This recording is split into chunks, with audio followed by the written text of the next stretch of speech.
今日早起，咱先继续来关心经发生案。前台北市长郭文哲交保，台北地检署控告成功。台北地方法院昨昏下晡重新召开羁押庭，报名啊裁定郭文哲是7,000万交保，沈庆京是1亿交保，也那应晓薇是3,000万，李文忠是2,000万交保。这4个人拢爱挂电子监控的设备，而且限制自机、甲出境，也有出海。也那民众党的支持者昨昏暗时啊是持续伫咧法院外口拿票语静止抗议。梅姐要押你，觉得需不需要拿出更多证据？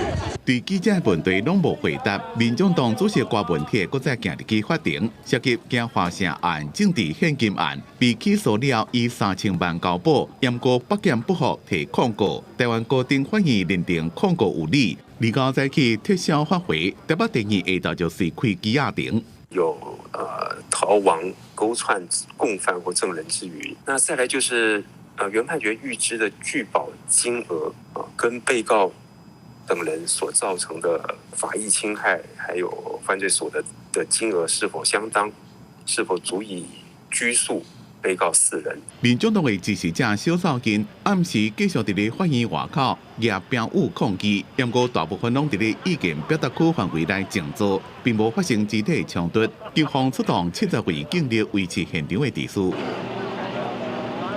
到半暝上新的裁定出来，郭文哲的交保金额增加到7,000万，沈庆京1亿，应晓薇3,000万，李文忠2,000万，4个人拢爱挂电子监控。限制断居加出境出海，除了日常家庭生活加工作所必须以外，不用接触任何共案的被告加证人。若无伫今仔日下昼5点进行举报，就要告羁押。